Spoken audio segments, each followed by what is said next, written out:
So I'm Monica Poelchau. For those of you who don't know me, I'm one of the AgBioData steering committee members. So today, and I'm also presenting today. So I'm going to run through a couple of announcements that are general to AgBioData, should only take a few minutes.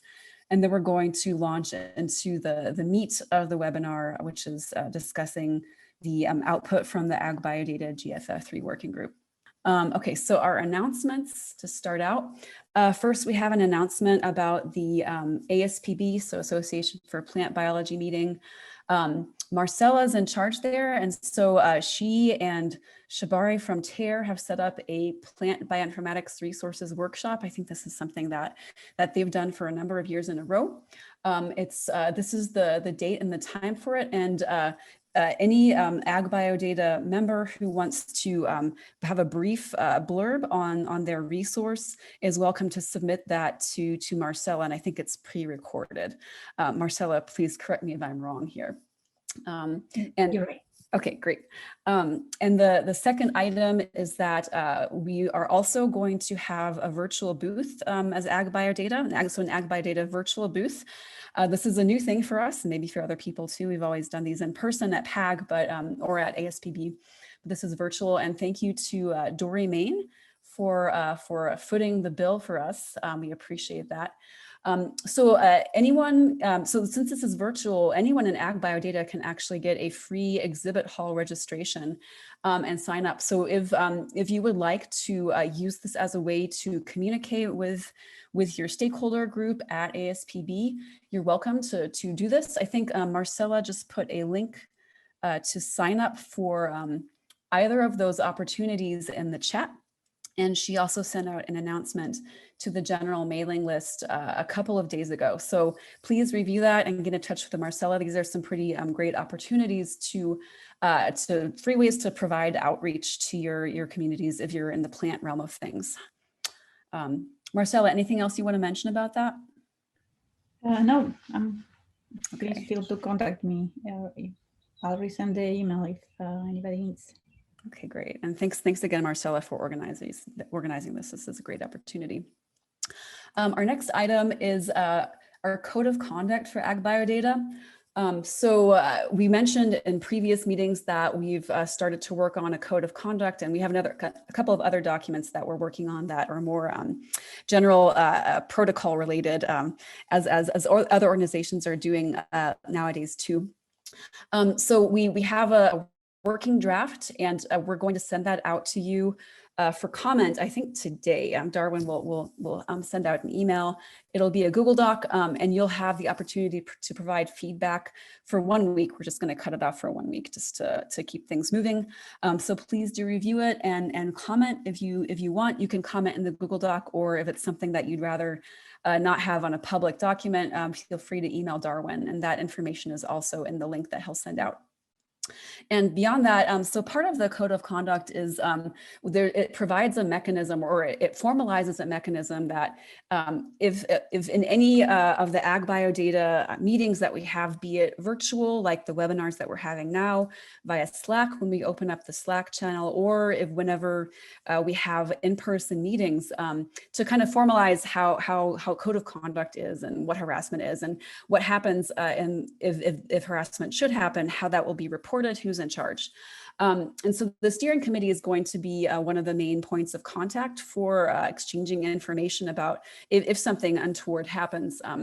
But we also want to provide external contacts as a kind of ombuds people to be able to contact if you're not comfortable contacting the steering committee about that. Like if the steering committee is the problem, you want to be able to have an outside person. And so we're looking for 2 volunteers outside the AgBioData steering committee to serve as these ombuds people. Who you just basically be on standby. Your contact information would be provided within the group as somebody to contact for if harassment occurs, and then you would be responsible for communicating that to us or putting a stop to that. So it's probably going to be a very low not a whole lot of work on your part to do that. And the person could also wouldn't have to be an AgBioData. It could be somebody related, but somebody that you could volunteer who you know would be a good contact person that one could confide in for that kind of thing. So we'll be sending out an email about that. The next item is BOSC 2021. So there's been some calls on this listserv for this as a good opportunity to share your research. So there's a call for abstracts, and FYI, the submission deadline is tomorrow if you're interested. And then finally, Jacqueline had an item for the RDA, the Research Data Alliance. It's also kind of a related organization to ours. They have kind of an RFI, so they're requesting comments on a document called Challenges of Curating for Reproducible and Fair Research Output. And they're requesting comments until Friday, May 21st. This sounds like a very related item towards what AgBioData personnel usually are involved in. So please check that out if you have time. And I will also, for these links that you're seeing here on the slides and in general, we will share these slides as usual with the group later on after the webinar via the AgBioData website. Are there any other announcements from the group or questions before I get started with the talk? Nothing going on. Okay, then next up. So let's start off with our webinar. So today I'm going to talk and lead a discussion on the outcome of what the AgBioData GFF3 working group has been working on for the past year. So as I'm speaking here, but I'm speaking also on behalf of that entire working group.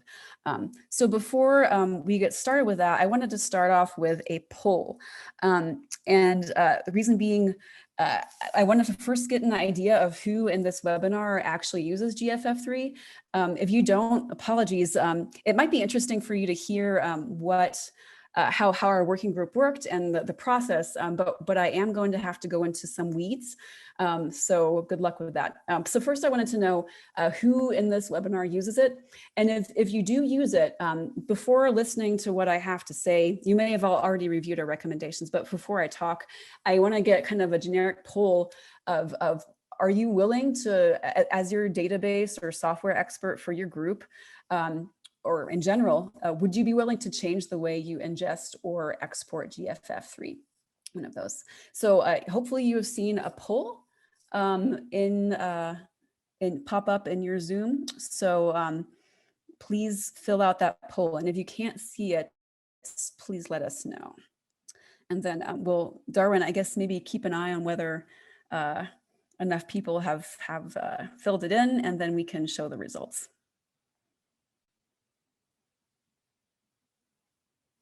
Okay, here's looks like the results.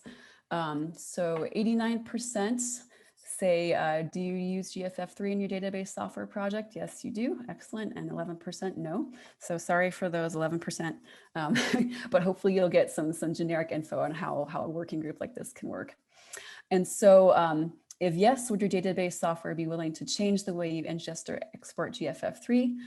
So looks like we have some quarter yes, and more maybe, and third, I don't have enough information, which is very legit. So thank you for filling out that poll. So now I'm going to go into the actual meat of the talk.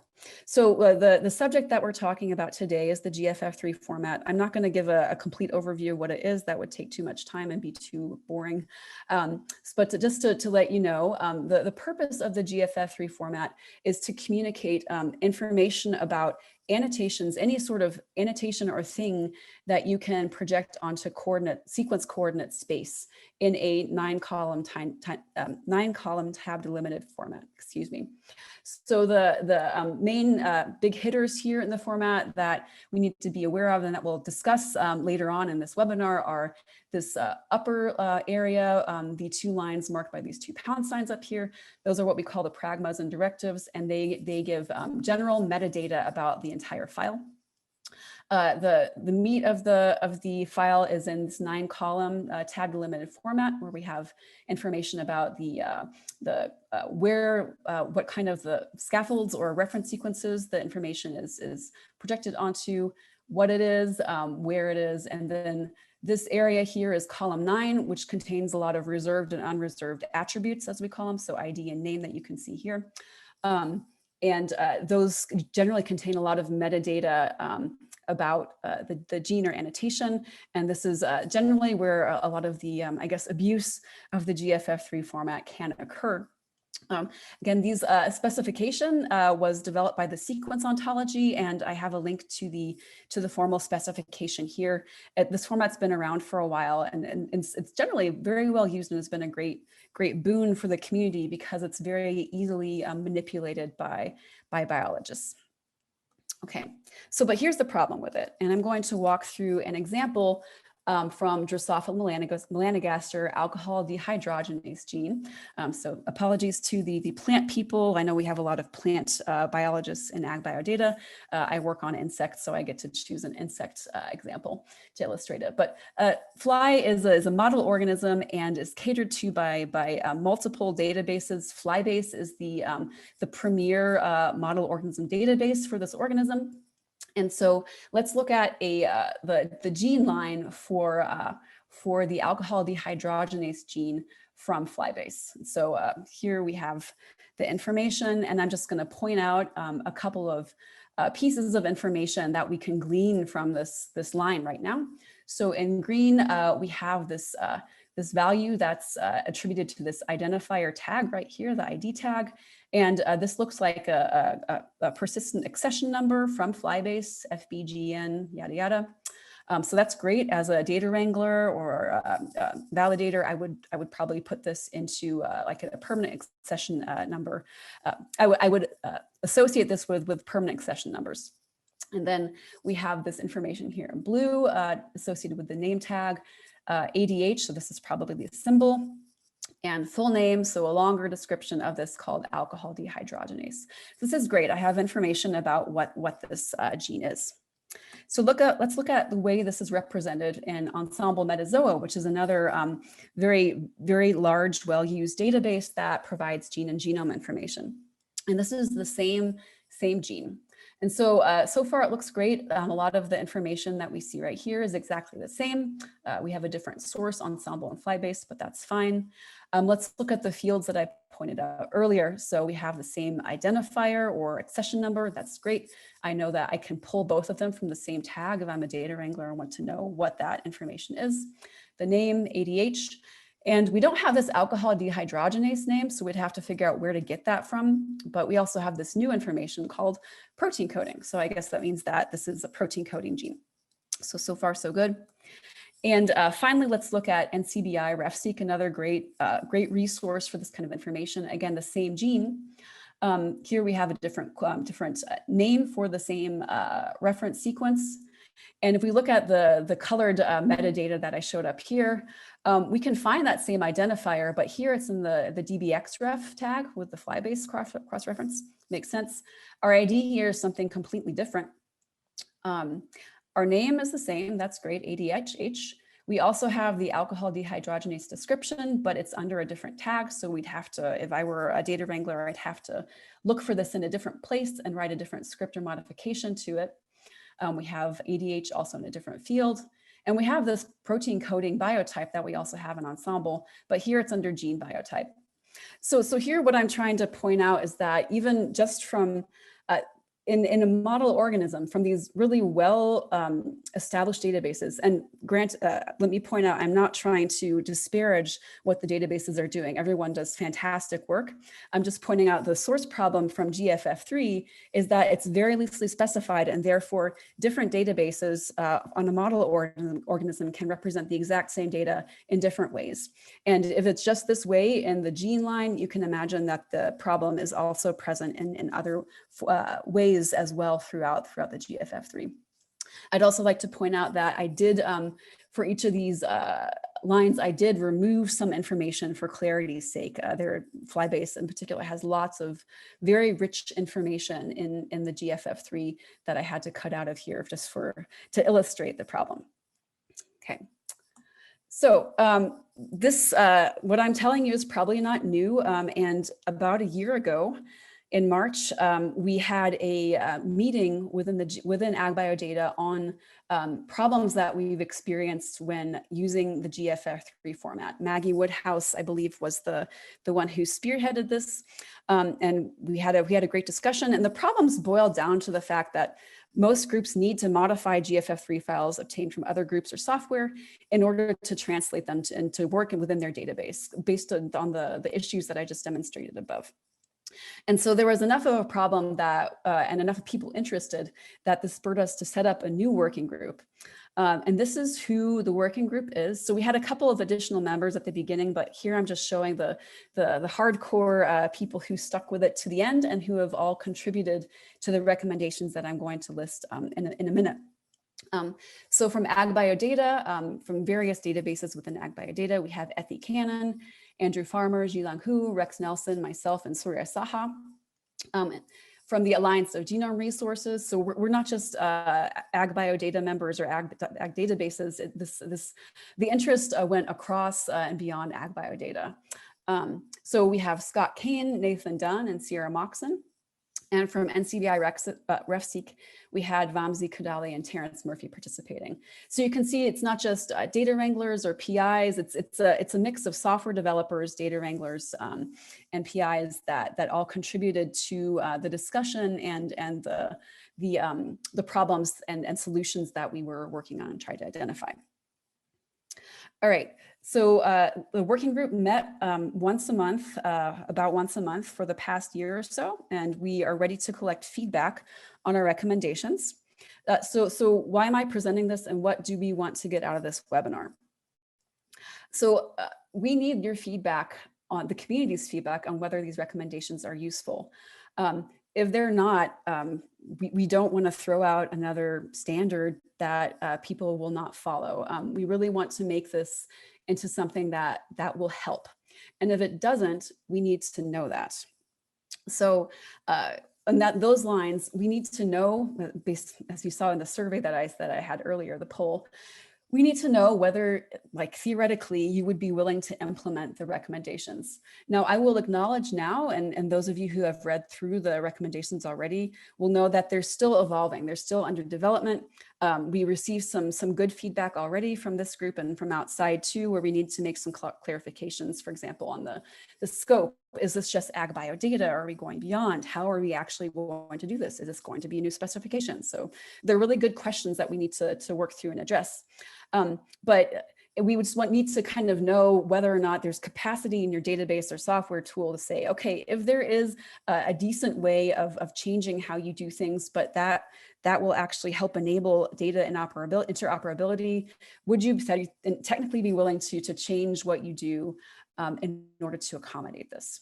Okay, and we need to know what changes we can work on to make these recommendations more useful. So if it's not, if you say, no, we can't do this, then we need to figure out what we can do differently. And if we can't do anything differently, then maybe we just need to all go home and keep on writing our own Python or Perl scripts to process files. And these are kind of the things that I mentioned in the poll earlier. All right, so what were our working group goals? So ultimately, what would be fantastic, especially from my use case and my perspective as a data wrangler, is to be able to use a GFF3 file from any software or any database in a downstream processing tool or application. So pull from Flybase and put it into VP, something like that, without having to do any modifications to it, without having to modify it. That might be a very ambitious goal. I would be willing to settle for having to write 1 or 2 scripts that I might maintain and can maintain because there's a specification that's versioned, that's under version control that I know will change, and I can change my my scripts according to it. So what we'd like to happen is that the databases and software export their GFF3 file in a standard way, or maybe 1 or 2 or 3 standard ways that we know how the data is modeled, and that databases and software know how to import that standard information from a GFF3. So there's not a lot of guessing about where the important attributes are for a particular database. Okay, so when we got started with the AgBioData GFF3 working group, we first thought, okay, well, let's just tackle standard representation of certain data types. Let's, protein coding genes. How hard could that be? And it turns out we needed to back up and do more work than we thought. So we had to go back and realize that we needed to scrutinize each of the 9 columns in the format and also the reserved attributes in column 9, just to make sure that we were all on the same page and interpreted them in the same way. I think if I may quote Terrence Murphy on this, he had this nice quote where he said, the GFF3 specification is like a good novel. It reads differently each time you pick it up. That's not to say it's a bad specification. It's just that our interpretation of it when we use data when we model data based on it can change based on each of our individual perspectives and the time of day. So we need to go start from there.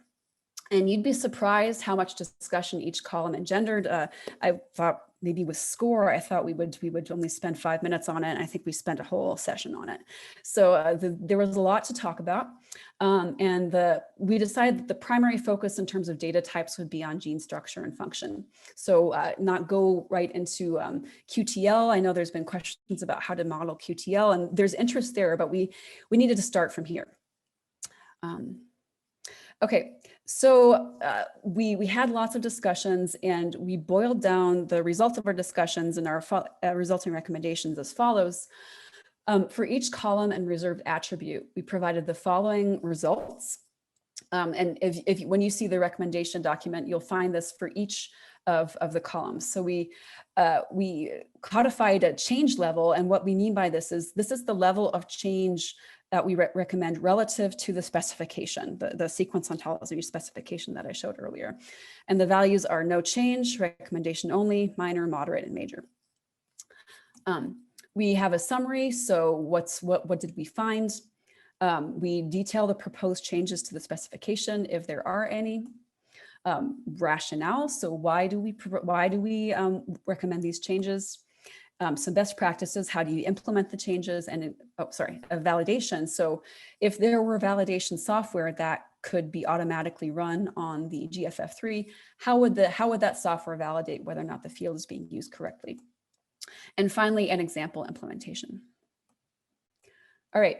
So here's the results in that general, from that perspective of change level. So we actually don't recommend changing a lot to the specification. So if you can see, there's 5 of the columns or attributes had no change. 9, we do have recommendation, but we don't recommend changing the spec. And only 3 of these we decided need some change. So our recommendations are primarily for how to interpret the specification and model standard data types. And I'll show you, here's, if you want to see it broken down for each of the different columns here, or how to modeling protein coating genes was another topic. Functional annotations, another one, or reserved attributes. This is how it broke down.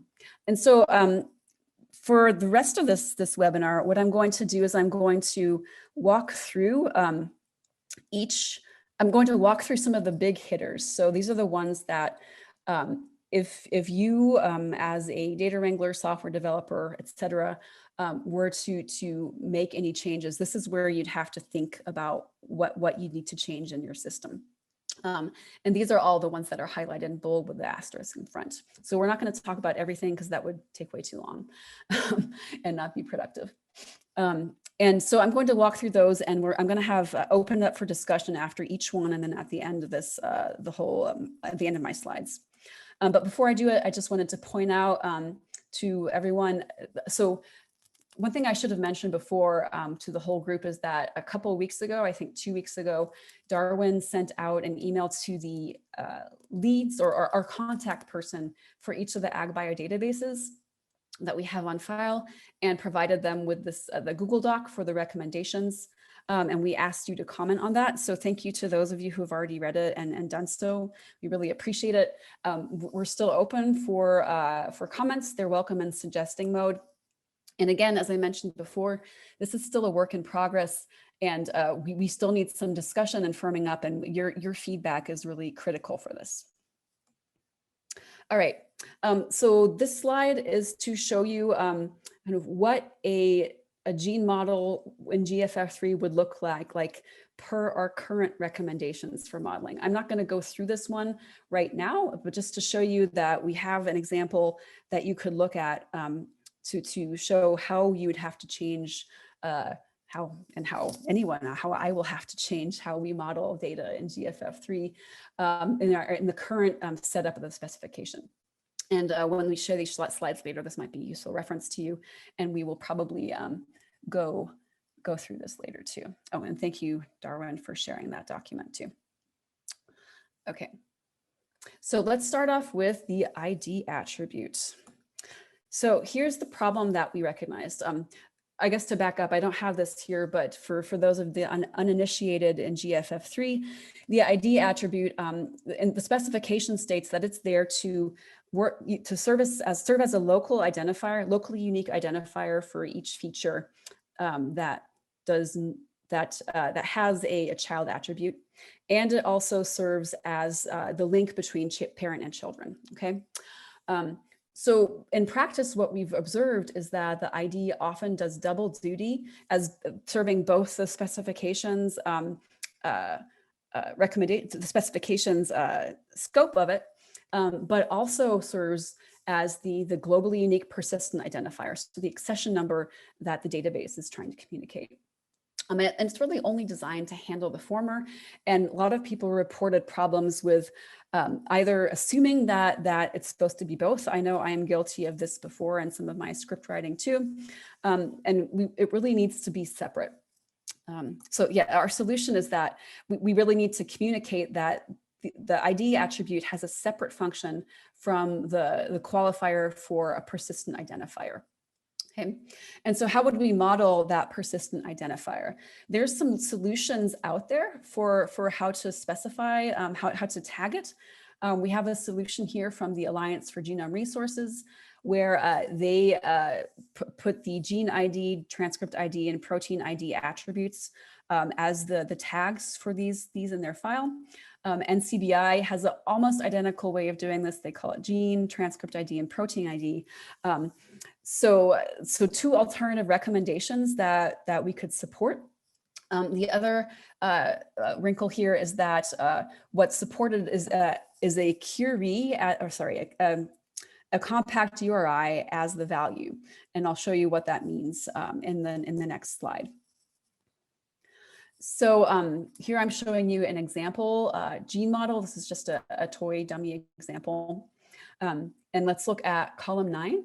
So here, these are the IDs, and I just stripped this down to make it obvious that the identifier holds no additional meaning outside of being locally unique and defining parent-child relationships. So we have it here, and it's 1, 2, and 3. And we have the globally unique persistent accession numbers, identifiers, here as in the AGR format as gene ID, transcript ID, and protein ID. The accession number is here, AD gene 001, and it has a defined namespace, which we'll talk about later when I talk about cross-references. Okay, so now I want to open it up for discussion on this particular attribute. Are there any first impressions? And one question I wanted to also address is having two solutions bad? We threw those out because those are already present, and we don't really know what the community would be willing to adopt, or if there's pros and cons to either of them. I have a quick question. So what if the GFF does not contain genes, but some other feature? Right. Yeah, we had that question too. And I think what we talked about in our last meeting was we would also have to propose a generic attribute, something like feature underscore ID, if there were other types of features that had that wanted to communicate persistent identifiers.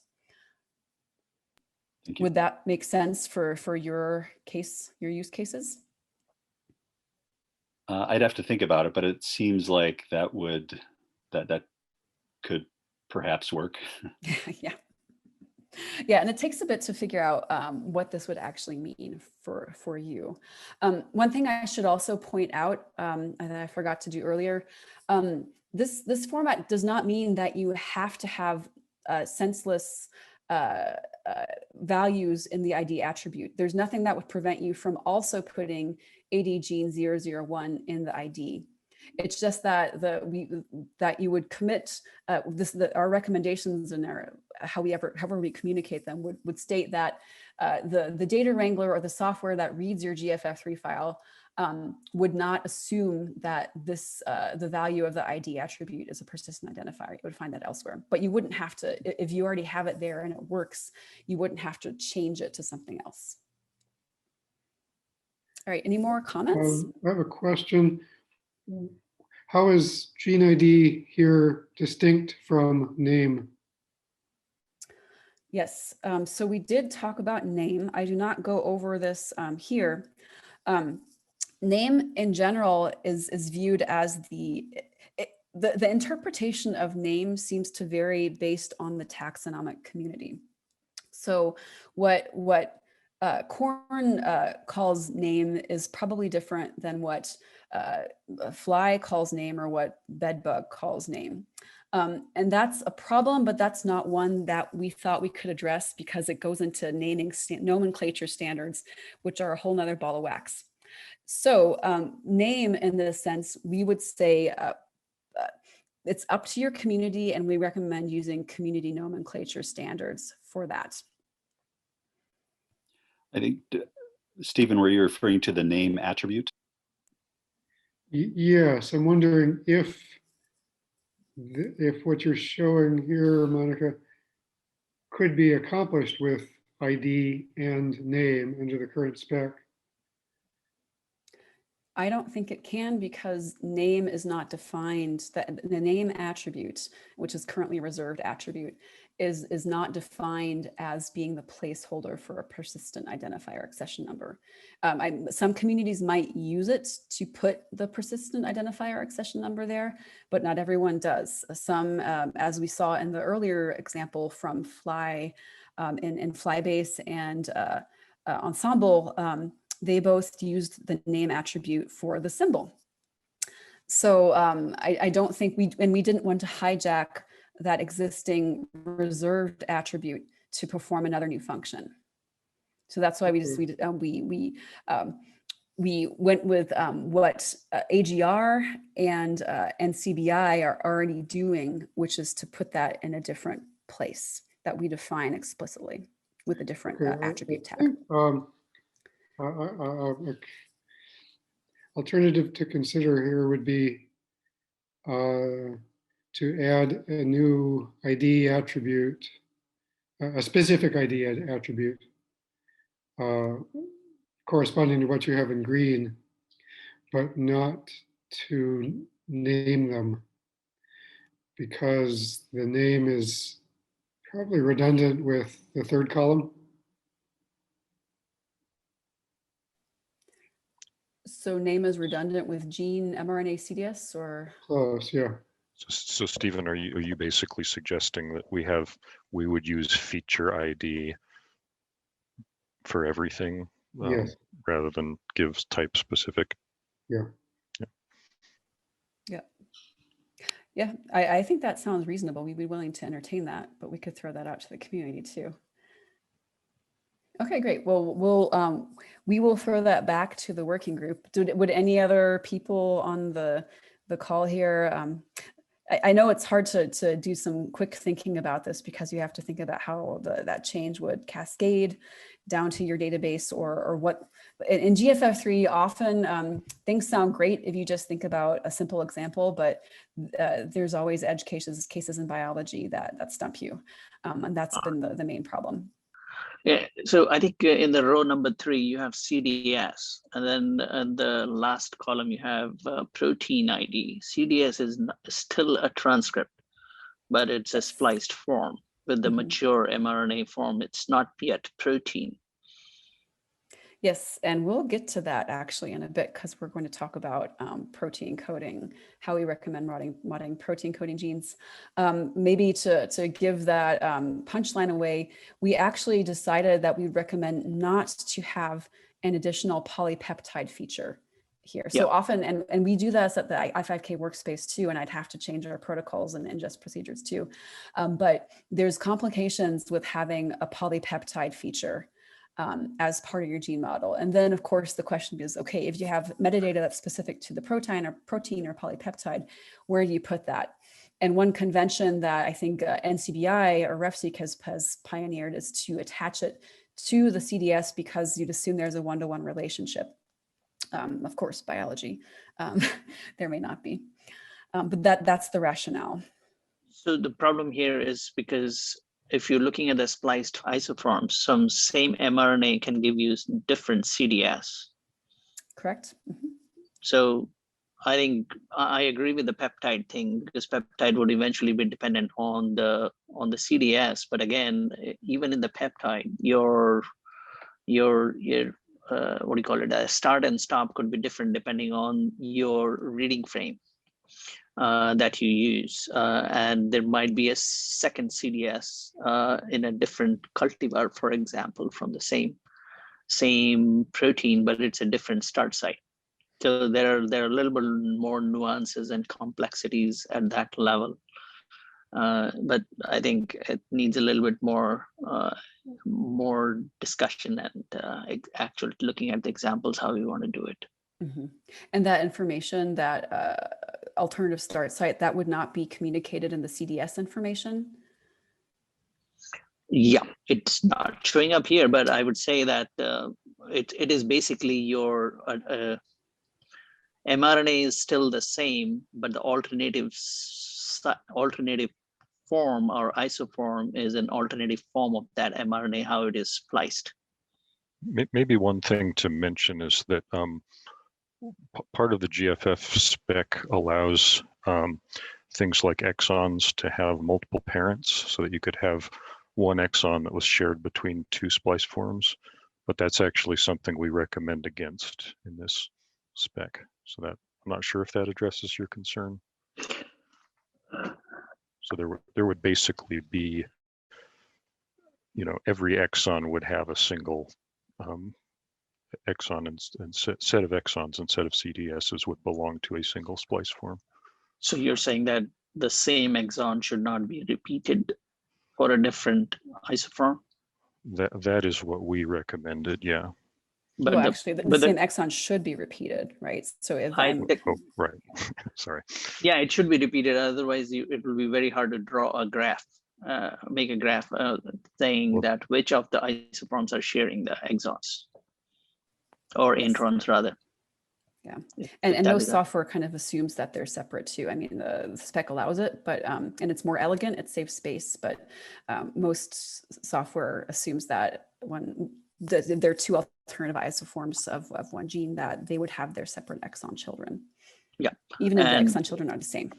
Right, and one more typical case, and that is for chloroplast genome or mitochondrial genome. I know that there are a couple of genes in that for which one of the exon is on a different strand. Okay. And that has always been a complicated, many of the genome browsers are not able to resolve that conflict.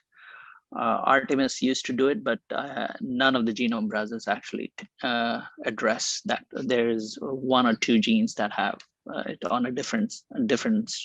So yeah, exon spliced out exon would be on a different strand. That's crazy. So yeah, that's something that we should add to our recommendations, is to be aware that that can happen. Thanks. Thanks, Monica. Poelchau. We seem to have a hand raised. Gareth, I'm not sure. Sure.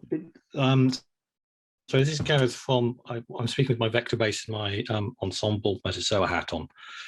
The comment that you made about name and leaving that to the community to decide what goes in there. I'm slightly worried about not giving them a clearer guidance than that. I think we've got three attributes. We've got alias, DBXREF, and name. They all seem to be playing in much the same sort of space to me.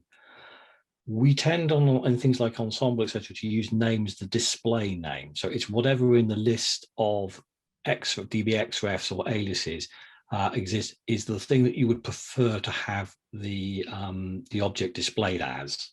Okay. I don't know if that helps, but just to say that that's typically how we tend to use it. Okay.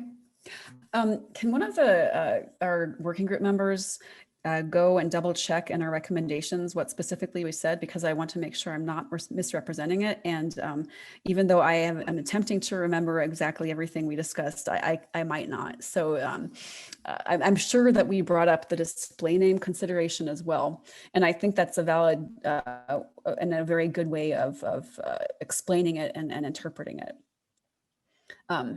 Yeah, but then also community, there's also, if you do want to use that for what you would call the full descriptive name, then that is where we would open the community can of worms, and we delegate to there. And that could be a different working group.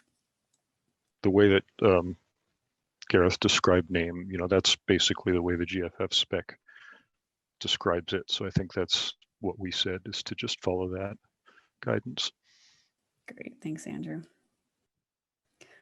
All right, any other comments? And we can also, okay, we can also open this discussion up on the Google Doc, and we can see at the end of this working group if we need to have more discussion as well. Sorry, at the end of this webinar. But now I'll move on to our next topic, which is functional annotations. So the problem that we noticed was, for example, and by functional annotations, we mean specifically information, for example, gene ontology or other ontology related information that has to be associated with an evidence code. For example, there might be a maize gene where there's both Go annotations inferred electronically, but also by a curator. And each of those pieces of information should have a different evidence code attached to it so that programs or users downstream would know what weight to give that evidence and know how it was generated. So what we came up with, we have 3 different solutions, and this might not be ideal to have 3 different things, but this particular one engendered some debate on the recommendations document and within the working group too. So our first recommendation was like, well, GFF3 really isn't designed to represent that information well. So there are different file formats that exist for that, for functional annotations, for example, GPAD or GAF. So we would recommend the easiest thing would just be to put that information in a different file and associate that with your gene set or protein set. But there was some debate about that because well, some software programs are going to try to do it anyway. So what do you do in that case? Shouldn't there be a working solution for GFF3? And so there are 2 different solutions in that case. The first one is for simple use cases. So I'm only going to use one program to generate the functional annotation. Everything in the file is generated the same way. Then you could put the evidence code or the provenance for that annotation in the pragma. We haven't defined how that would work, but that was one suggestion, I think, by Chris Mungle. The third solution here is, or the second of the latter ones, is to adopt a solution that Nathan Dunn has and his the Apollo development group has set up for complex metadata. And I'm going to show a short example of this. Let me get to that later. In our kind of implementation GFF3 that I showed here, so there. If you want to look at the full thing and the full implementation, you can talk to Nathan, or we have a full example in the recommendations doc. But it's really hard to read, so I've just cut it down to the bare minimum here. So it would be with the tag Go annotations, and it would be term URL escaped equal sign, your Go term, a comma, and your evidence equal, and then eco. And so here I put a translation of that if you don't like reading URL encoded things, which I don't.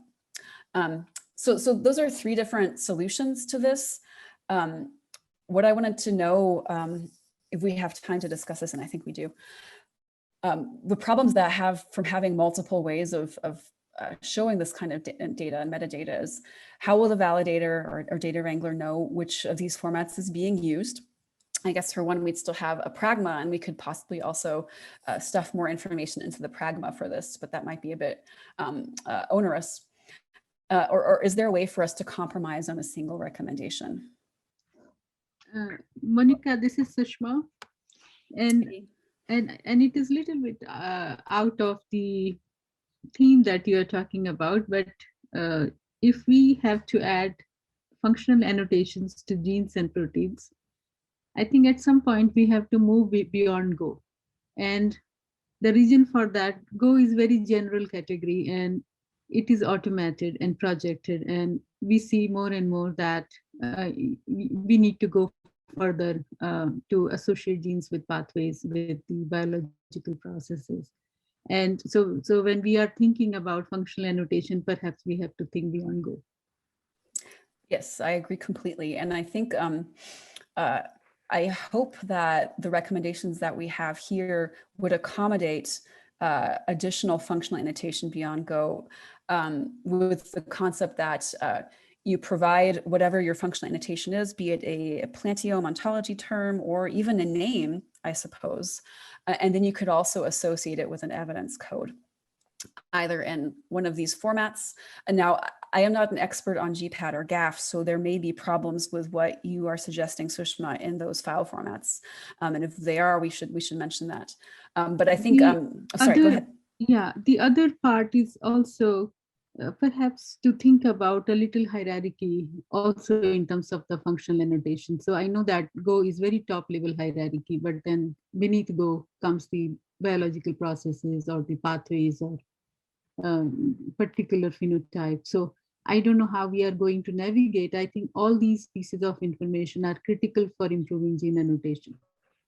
And we are still, thinking about it for some time. But I think it is a good idea that the community discusses, and also we see some thought from others. But so we need to integrate more information, and I don't know if the GPAD or GEF format is the best, or GFF, of course, is not optimum for that. So how do we do that, and how different databases are getting this information? So sometimes we get also automated pull up of information from UniProt. So should the UniProt serve as a primary protein annotation place? And should we all contribute our effort to UniProt, and then all other databases, for example, can get the protein annotation from the UniProt? So that could be like one way to look at the protein annotations. Sure. Are there any other comments from the group? And I think in general, you align with the first recommendation, which is to not use GFF3 for that information because it's too complicated. But sorry, somebody was talking. Yeah. So I just want to clarify. So that recommendation is based on a spec. We're moving Artemis into Apollo over the next few years. And it was based on a spec that we got from the VPath BB community, which does not just Go annotations, but also gene products and provenance. And I think the spec was largely, I think the spec that we came up with is that used GPAT and GAF. And I think GPI is another spec that the Go community came up with to do that type of, if you can. But I think a lot of times machines will export a single type of metadata and want to be able to read back the same thing. So in terms of the interchange, if you're just using a single file format, then that this is, if you're going to do it, this is the way to do it, because ultimately people are going to do something like this. So that's kind of where that came out of. So it's not just my idea. it was something adopted from, but it seemed to make sense, I think, in terms of if you're going to structure complex metadata within a GFF3, that's how you could do it. Yeah. Great, thanks, Nathan. Looks like Pankaj has his hand raised. Go ahead. Yeah, hi. I think I have like a mixed response kind of thing. I've used both GFFs and the GAFs as well. And so there are limitations, but or how to integrate that data, and it's just by having an eye. Let's say if I'm running a genome browser on my own desktop or for my own purposes, and I'm not yet ready to connect to all the cross-refs and things like that, as a user or as a or if whoever is using my data, for example, in that way, they don't know how that ID of the Go, for example, translates into what kind of what's the name of that entity is. I have to still go and fetch it out. So I think that's one limitation. It's just restricted to ID, but not. I don't know if you can add a term name in that as well or not. Evidence code. So one thing is okay. I'm okay either way as well, that import it from a second file, which is in a GAF format, and integrate it as well. But at some point, if you're looking at the downstream side of it, then people say, okay, now I have a GFF file and I have a GAF file. Now I want to generate a GenBank format out of it. Now you would need two files to actually create a GenBank format with all the data in it. Or is it, so I think there are some downstream implications on developing tools to merge the data and how to integrate it properly in it. So if you have a JBrowse which can import data from GAF, I'm absolutely thrilled to have that kind of a tool. But I think to me, it boils down to providing tools to import the data. Right now, most of it is all dependent on the GFF or GTF, and it carries all the information along with it in the genome browsers or however tools you're looking for. Otherwise, it's looking at two different files. So it's a management and tool provisions in that sense. Another suggestion, it's a little farther outside of the box, is to make a new free, let's call it a GFF3, that would have a header that indicates what attributes to expect and how many columns to expect. So you could probably have 8 columns given and then some additional number beyond 8. It could be 9, it could be 20. So you would define ID, name, and whatever else you want.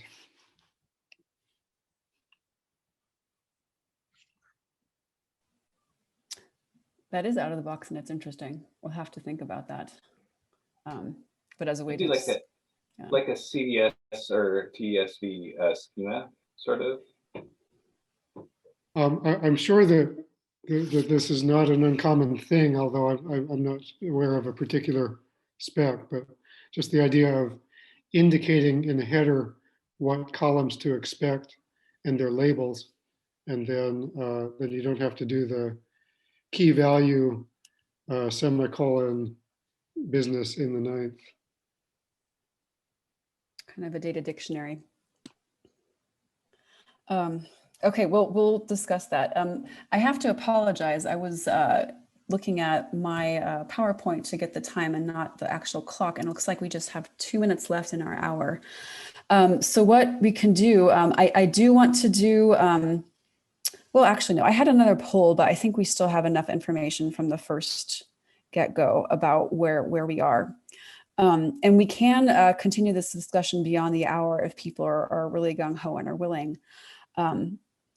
But let me see, where do we want to go this now that there's 2 minutes left?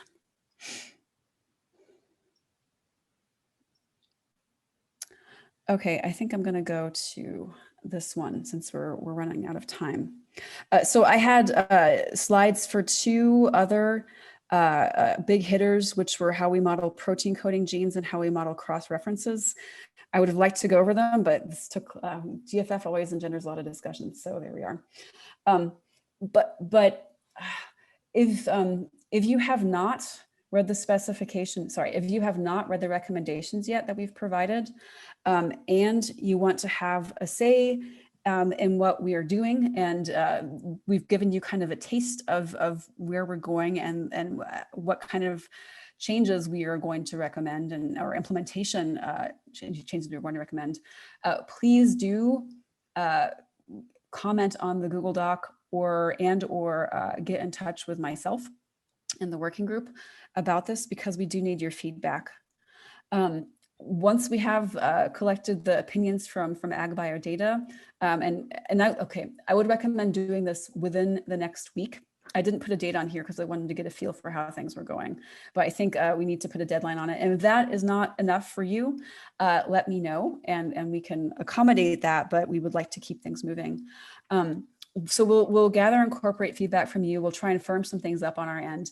Then we want to kind of reach out and gather feedback from additional stakeholders. So we had some questions earlier on not within this webinar, but in outside discussions on what the scope of this is. Is this just for AgBioData? Ideally, no. Ideally, we'd like for everyone to do what we will recommend, but we don't know yet if we are capable of actually moving this beyond AgBioData. It really depends on buy-in of the larger databases. So if Terrence gets RefSeq to do this, if Gareth within EBI and Ensemble Metazoa, you are on board, in order for all of our users, our stakeholders to be able to know, also to expect, okay, I'm going to get a GFF file from RefSeq and from EBI and from i5K Workspace and from AceGDB, and I know how they're going to be interoperable in some way. That's the end goal, but we're still trying to assess if that's possible, and that in part depends on you and the feedback that we receive. There was the question about validator development. I'm already over time. We'll go do this real quick. And we think that key to implementation is validator development. There's a thread going on about this on GitHub. I linked to that here. Suffice it to say that we do not have anyone lined up yet to do the development. And if you're interested in that and have cycles and a person available, please get in touch, because we'd be greatly interested in collaborating with you. But we're thinking about who would do this and where that would come from. Implementation, there are questions about, is this going to be a new spec? Is this going to be a GitHub repository? What is it going to be? It kind of depends on feedback again. Ideally, it would be an additional implementation standard. I know another standard, but that is an extension to what's already existing for GFF3 with version control. And what I would like to see is kind of having an extra pragma line that shows you what version of our implementation recommendation is there. And then also, once we have the first set going, there's been questions about QTL microRNAs. What do we do for those? All right, so I'm going to wrap it up now and thank all these people for their work. And I will stay on for another minute in case anyone else has questions or really wants to discuss something, but otherwise we can adjourn. And thanks to all of you for coming if you'd like to leave. Okay, Pankaj is asking, what would JBrowse and other databases need to keep up with the changes? Nathan, are you still there? I am, yeah. I mean, JBrowse is and Apollo are kind of one and the same now. So I'm assuming it should be, that shouldn't be an issue. They should, I mean, if Apollo's adopting it, then JBrowse would as well. And everything fits within the same spec. So yeah, it shouldn't be an issue. Shouldn't be. Yeah, but yeah, so these are the standalone kind of things. But for example, Ensemble uses a lot of other legacy data sets and legacy data. So if I know that they are also planning to move towards the JBrowse at some point, but for the existing things, if the specs change and the GFFs change and are adopted by the data source providers, then do they have resources to quickly implement it, or is there a time lag on that side?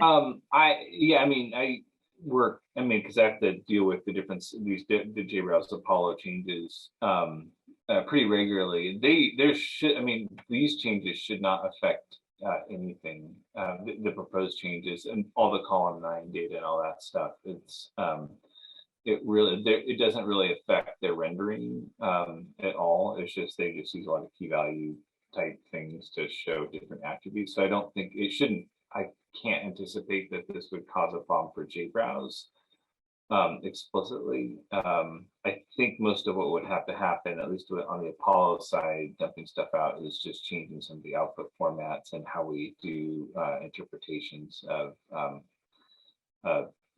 incoming JBrowse tracks. But that's more of an Apollo thing, not a JBrowse rendering thing. And they do have a pretty good sized team now if there's something to come up. Thanks. All right. Any other questions, or then we can adjourn and then follow up on the discussion on the Google Doc or via email. Wonderful. Great discussion. Thank you, everybody. All right. Thanks, everyone, for participating. Appreciate it. And have a good rest of your day. Bye.